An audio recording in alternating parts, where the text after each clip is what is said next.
好，那欢迎大家再度来到我是 Joe 的频道。那今天要跟大家开箱的是Panasonic 的吹风机。对，那 Panasonic 的吹风机呢，它其实大部分来说风量都还好，没有到很大。然后这个 N157呢，是它几个吹风机里面就是风量比较大的。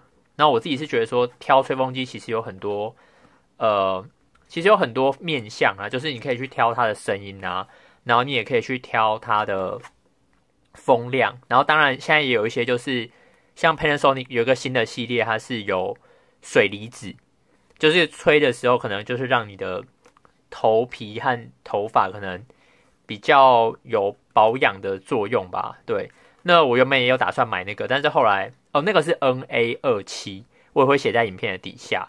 就是如果说你想要有保湿的作用的话，因为很多人都说吹风机就是通常可能会头皮啊，或者是说头发可能越吹越干燥或是毛躁这样子。对，那我后来是觉得水离子那个就是不知道到底实际上好不好用，所以我后来就买了这个风量比较大的。然后大家可以看到这边它的风量是1.8，对，1.8算是比较大的啦。然后其他大部分的吹风机市面上的大概都是1.3啊、1.4，对，然后有一些吹风机它是没有这样子量化的，对，像我所知道的 Panasonic 还有另外一个 T 开头的那个牌子，他们都会把风量就是做量化的动作，尤其是它如果说这一款是主打风量比较大的话，它就会把它量化。好，那话不多说，就开箱给大家看。好，就是这个把它往后之后呢，然后我发现它从后面不好开。对，它后面没有那个圆形的，大家不知道大家有没有注意到？对，所以开箱的时候它其实也是有点技巧的。对，它这边就没有那个圆形，就没有那么好开。对，然后另外呢，挑吹风机的时候还有一个很重要，就是那个瓦数。对，如果说瓦数太低的话，可能就会比较不够热吧。对啊，就可能会不够热，然后风量也会相对来说可能也会比较小。对，好，打开之后呢，它这上面呢这一块就是全部黑色，然后接下来呢，它就是放不是电池，放电线，对，然后电线之后呢，你就是可以把它拉开，对，然后这个可能是特别是指台湾的吧，对，就是台湾的，我是买公司货，对，那我知道很多人就是买吹风机，他会去日本买，但去日本买的话，就变成说它就没有保固的部分，对。对，保固的话可能就没有，或者是说保固的话可能就是要另外算这样。那我自己是觉得保固还算蛮重要的，对啊。好，然后他就会用一个塑胶套把它套起来，然后你把塑胶套拿起来之后呢，大家可以看到吹风机的本体。对，那我们再继续看一下吹风机里面还有哪些东西。它底下呢就是有一个放吹风机的凹槽，对，就避免吹风机可能打到啊，或者说什么的。然后呢，它有它的保证书，对，它有附上它的保证书。然后接下来另外一个呢，就是它的说明书。然后说明书，有中文。我原本以为它的说明书会不会只有英文，所以它的说明书有英文，然后有中文，好像就中文和英文而已。这个好像是特别要卖到台湾的，所以它可能不是那种卖国际的。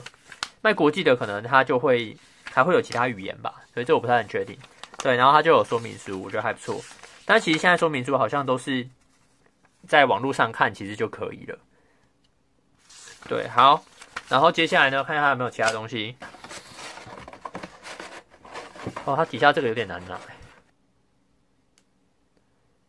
好，然后这个拿起来之后，它其实没有任何其他东西，它就是一个纸做的一个固定板吧，对，就像刚刚说的，就是为了把吹风机固定，不要让它在盒子里面就是晃来晃去。对，好，那其他好像就没有什么特别的东西。对，那我们可以看一下箱子上还有说什么。它就是有分3段，那我们直接看吹风机。它吹风机其实就是会有一点亮，对，大家可以看到，就是它有一点做亮面的吧，对，然后算蛮有质感的。然后它这个是现在吹风机大部分都是可以折叠的，折叠的就是会比较方便携带啊，对。然后这样子，就是它会有分2段吧，1段、2段这样子，对。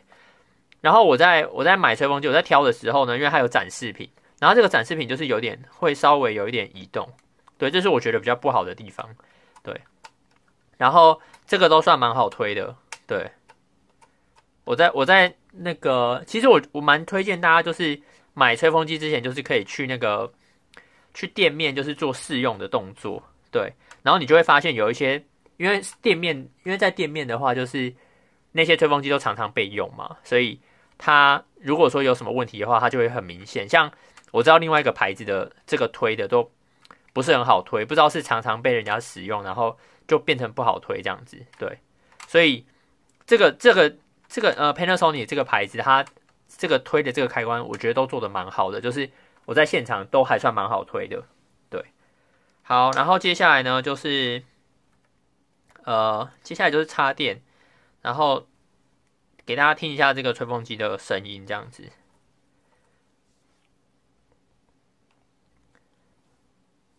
好，那我现在就把那个吹风机的电插起来了，对，然后所以它转到1的时候呢，就是冷风，所以那个就是冷风的声音。然后接下来呢是冷风，再来是热风。冷风和热风的声音基本上是一样的，对，冷风和热风的声音一样。然后接下来第3段的话，就是会是最大声的声音，就是最强的风。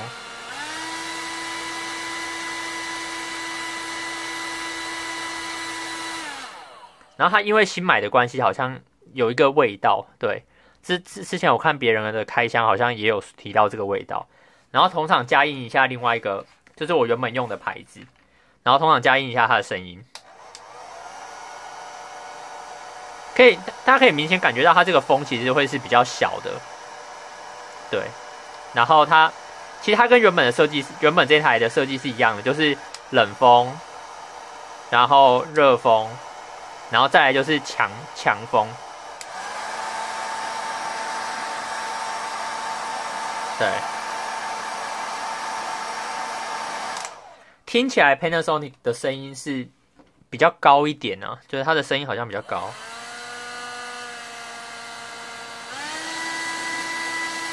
对，它的声音是比较高的，然后风比较强。对，我看到有一些人开箱是用卫生纸去测那个风量，但是卫生纸整个都吹到翻起来，所以我就觉得应该差不多。所以我实际上用手来测试的话，我自己是觉得差蛮多的。那不然你就不要用卫生纸，就用这个它的说明书好了。所以大家可以看到开到最强大概什么状态。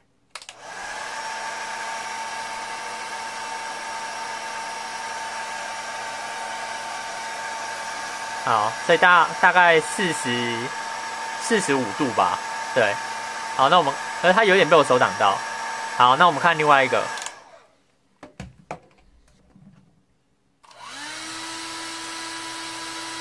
对，它这样子就是完全会一直贴到我手上，对。